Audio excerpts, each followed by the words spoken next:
Assalamualaikum warahmatullahi wabarakatuh. Kembali lagi di channel Alderis dalam mata pelajaran Pendidikan Pancasila dan Kewarganegaraan kelas 7 semester ganjil.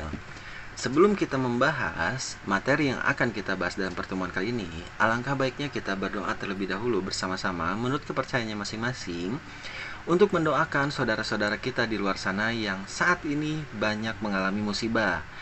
Yang sedang hangat-hangatnya adalah musibah COVID-19, di mana dalam masa pandemi ini kita harus bisa menaati protokol kesehatan yang sudah ditetapkan oleh pemerintah, yaitu diantaranya adalah dengan cara menjaga jarak, rajin mencuci tangan, dan yang saya sarankan untuk rekan-rekan semua, adik-adik semua, yaitu dengan cara berolahraga ringan. Karena dengan berolahraga itu bisa meningkatkan daya tahan tubuh kita, serta ditambah dengan sering meminum air putih. Minimal 1 hari itu 3 botol lah. Karena dengan kita sering meminum air putih itu bisa meningkatkan imunitas tubuh kita.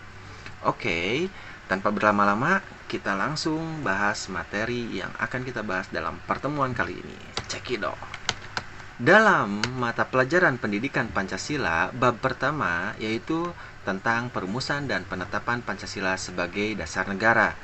Dalam bab pertama ini terdapat 3 subbab. Kita bisa lihat ya di bawah sini. Yang pertama adalah perumusan Pancasila sebagai dasar negara. Yang kedua adalah penetapan Pancasila sebagai dasar negara. Dan yang ketiga adalah semangat pendiri negara dalam merumuskan dan menetapkan Pancasila sebagai dasar negara. Nah, khusus untuk pertemuan kali ini, kita hanya akan membahas tentang subbab pertama, yaitu perumusan Pancasila sebagai dasar negara. Oke, kita lihat dalam bab 1 perumusan Pancasila sebagai dasar negara. Yang pertama, muncul pertanyaan, kapan Jepang mulai menguasai Indonesia? Ada yang tahu?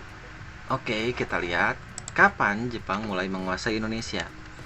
Jepang mulai menguasai Indonesia setelah pihak Belanda menyerah di Kalijati, Subang, Jawa Barat pada Perang Asia Timur Raya, yakni bertepatan pada tanggal 8 Maret 1942. Nah, selanjutnya, apa itu BPUPKI dan apa tujuan dibentuknya BPUPKI? Ada yang tahu? Oke, BPUPKI dibentuk dengan nama Dokuritsu Junbi Tyosokai atau disebut dengan Badan Penyelidik Usaha-usaha Persiapan Kemerdekaan Indonesia. Lantas, tujuan BPUPKI ini dibentuk oleh Jepang adalah untuk menyelidiki usaha-usaha persiapan kemerdekaan bangsa Indonesia. Meskipun di balik itu semua ada motif lain ya. Tujuan Jepang membentuk BPUPKI ini bukan hanya untuk mempersiapkan usaha-usaha persiapan kemerdekaan bangsa Indonesia. Ada motif lain. Apa itu? Kita akan pelajari dalam mata pelajaran Pendidikan Pancasila dan Kewarganegaraan. Sekarang kita lanjut ke pertanyaan selanjutnya.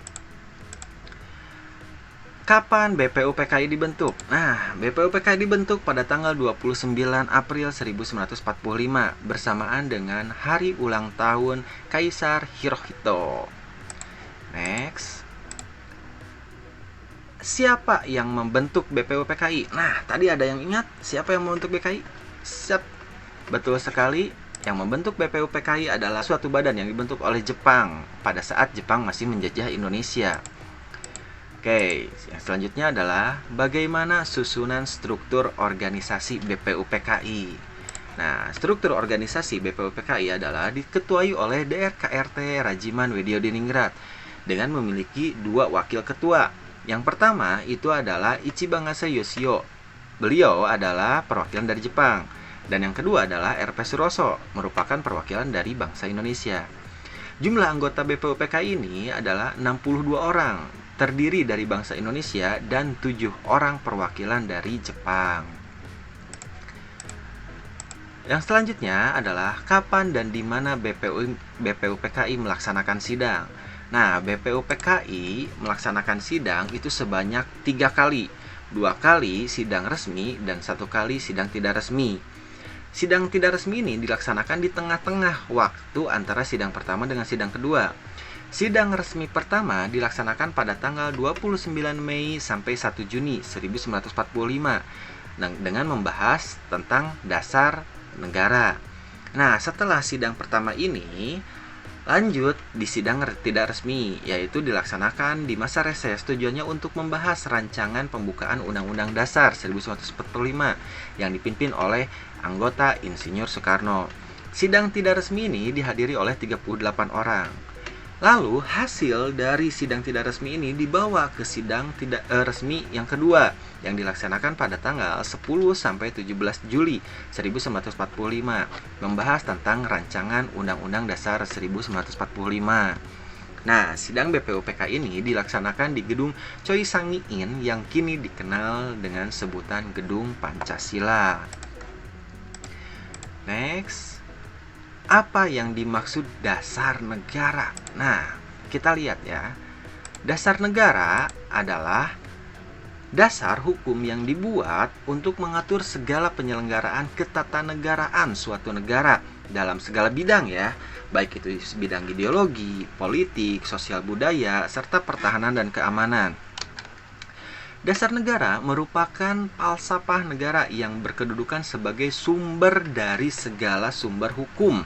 Jadi semua hukum yang dibentuk, yang dibuat di suatu negara itu harus berdasarkan dari dasar negara. Jangan bertentangan dengan dasar negara. Nah, dasar negara yang berlaku di Indonesia adalah Pancasila. Jadi semua hukum yang akan dibuat, yang akan diberlakukan di Indonesia itu jangan sampai ada yang bertentangan dengan Pancasila. Kenapa? Karena Pancasila adalah dasar negara. Jadi bisa ditarik kesimpulan bahwa dasar negara atau pasal Panegara Indonesia adalah Pancasila, di mana semua hukum yang ada di Indonesia tidak boleh ada yang bertentangan dengan Pancasila. Oke, kita next. Siapa yang merekomendasikan dibuatnya dasar negara? Nah, yang merekomendasikan dibuatnya dasar negara adalah Dr. KRT Rajiman Widyodiningrat pada pidato awal sidang pertama selaku Ketua BPUPKI. Lantas, muncul pertanyaan selanjutnya, apa? Siapa saja yang mengusulkan dasar negara tersebut?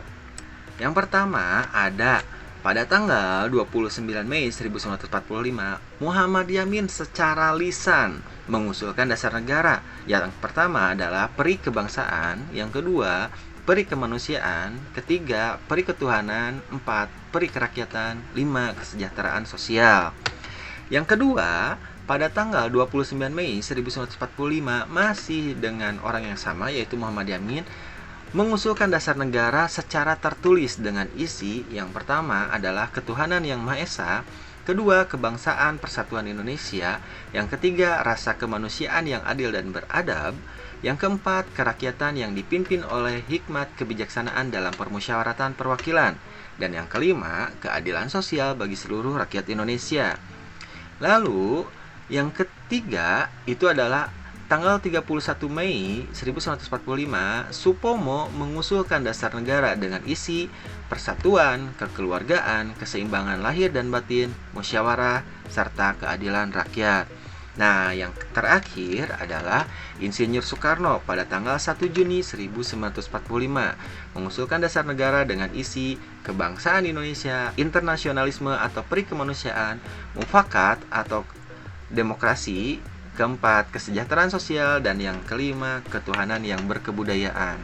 Jadi yang mengusulkan dasar negara ada 3 ya. Yang pertama Muhammad Yamin, yang kedua Supomo, yang ketiga Insinyur Soekarno. Oke, kita lanjut. Panitia kecil dan panitia 9. Nah, di sini saya sudah membuatkan suatu bagan ya. Kita mulai dari yang pertama. Pada tanggal 29 Mei sampai 1 Juni 1945 dilaksanakan sidang resmi pertama BPUPKI. Nah, pada akhir masa sidang pertama dibentuklah panitia kecil dengan anggota, kita lihat anggota panitia kecil. Anggotanya diketuai oleh Insinyur Soekarno. Lalu memiliki anggota Ki Bagus Hadikusumo, Kiai Haji Wasid Hasim, Mr. Muhammad Yamin, Sutarjo Kartodikusumo, A.A. Maramis, Otto Iskandar Dinata, dan Dr. Andes Muhammad Hatta. Oke, kita lanjut. Lantas apa sih tugas dari panitia kecil ini? Kita lihat apa tugas panitia kecil. Mengumpulkan menyangkut beberapa masalah, yakni Indonesia merdeka. Usul-usul ini dimasukkan dalam beberapa golongan. Yang pertama, golongan usul yang meminta Indonesia merdeka selekas-lekasnya. Kedua, golongan usul yang mengenai dasar. Yang ketiga, golongan usul yang mengenai soal unifikasi atau federasi. Yang keempat, golongan usul yang mengenai bentuk negara dan kepala negara. Kelima, golongan usul yang mengenai warga negara. Keenam, golongan usul yang mengenai daerah. Ketujuh, golongan usul yang mengenai soal agama dan negara. Kedelapan, golongan usul yang mengenai pembelaan. Dan yang terakhir, golongan usul yang mengenai soal keuangan. Oke, kita lanjut. Dari akhir masa sidang pertama tersebut, panitia kecil rapat dengan 38 anggota BPUPKI. Nah, dilaksanakan di kantor Jaya Hokokai. Selanjutnya, dibentuklah panitia 9, di mana anggota panitia 9 adalah dengan ketua masih tetap Insinyur Soekarno dan anggotanya terbagi menjadi dua. Yang pertama dari golongan kebangsaan ada Muhammad Hatta, Muhammad Yamin, A. Maramis, Mr. Ahmad Subarjo. Dan golongan kedua yaitu golongan Islam ada Kiai Haji Wajid Hasim, Kiai Haji Kahar Muzakir, Haji Agus Salim, R. Abikusno Cokoro Sujoso. Oke, kita lanjut. Apa tugas dari panitia 9? Tugas panitia 9 adalah bertanggung jawab dalam merumuskan dasar negara Indonesia merdeka. Yang kedua, memberikan masukan baik secara tertulis ataupun lisan, serta membahas dan merumuskan dasar negara Indonesia merdeka. Yang ketiga, menampung masukan dari berbagai pihak terkait pembentukan dasar negara Indonesia. Yang kelima, menyusun naskah rancangan dasar negara Indonesia. Dari panitia 9 ini, panitia 9 melakukan rapat, yang dimana rapatnya dilaksanakan di Jalan Pegangsaan Timur nomor 56 Jakarta, yaitu di kediaman Insinyur Soekarno. Nah, hasil rapat dari panitia 9 ini pada tanggal 22 Juni 1945 terbentuklah rancangan pembukaan hukum dasar atau yang disebut dengan Undang-Undang Dasar, ditandatangani oleh panitia 9. Rancangan pembukaan hukum dasar ini diberi nama yang berbeda-beda. Yang pertama itu oleh Insinyur Soekarno disebut Mukadimah. Yang kedua oleh Mr. Muhammad Yamin disebut dengan Piagam Jakarta. Dan yang ketiga oleh Sukiman Wirjo Sanjojo diberi nama Gentleman Agreements. Nah, dari sini dibawa ke sidang resmi kedua BPUPKI pada tanggal 10 sampai 17 Juli 1945. Lalu pada tanggal 14 Juli 1945 Mukadimah ditandatangani oleh BPUPKI. Akan tetapi pada tanggal 18 Agustus 1945 Mukadimah dirubah dalam sidang PPKI. Apa yang menyebabkan perubahan tersebut? Nah, kita lihat alasannya. Latar belakang perubahan naskah Piagam Jakarta. Menurut Muhammad Yamin, bisa dibaca ya, ada ofisir dari Angkatan Laut Jepang yang memberitahukan bahwa wakil-wakil Protestan dan Katolik dari wilayah yang dikuasai oleh Angkatan Laut Jepang merasa keberatan dengan bagian kalimat rumusan dasar negara dalam naskah Piagam Jakarta yang menyebutkan salah satu agama, yakni Islam. Nah, berdasarkan masukan tersebut, sebelum sidang PPKI dimulai, Muhammad Hatta mengajak pertama Ki Bagus Hadikusumo, Kiai Haji Wajid Hasim, dan Mr. Kasman Singodimejo serta Mr. Teku Muhammad Hasan. Dilaksanakanlah rapat pendahuluan dan akhirnya ditetapkanlah rumusan dasar negara yang tercantum dalam pembukaan Undang-Undang Dasar 1945 oleh PPKI pada tanggal 18 Agustus 1945 berisi tentang ketuhanan yang Maha Esa, kemanusiaan yang adil dan beradab, persatuan Indonesia. 4. Kerakyatan yang dipimpin oleh hikmat kebijaksanaan dalam permusyawaratan perwakilan. 5. Keadilan sosial bagi seluruh rakyat Indonesia. Nah, Mungkin itu saja materi yang bisa kita bahas dalam pertemuan kali ini. Semoga materi yang saya sampaikan bisa bermanfaat untuk rekan-rekan yang menonton video ini. Dan jangan lupa di masa pandemi ini jaga protokol kesehatan. Ingat, yang mahal itu adalah kesehatan. Jadi jangan sampai kita teledor yang mengakibatkan kita malah terjangkit virus-virus yang sekarang sedang marak di luaran sana, khususnya adalah COVID-19. Maaf bila mana ada kesalahan, salah kata, salah ucap dalam video kali ini. Karena itu saya memohon masukannya, tinggalkan di kolom komentar bila ada masukan untuk saya, supaya kedepannya saya membuat video yang lebih baik lagi dari yang sekarang. Mungkin itu saja dalam pertemuan kali ini. Billahi taufiq wal hidayah. Assalamualaikum warahmatullahi wabarakatuh. See you next time.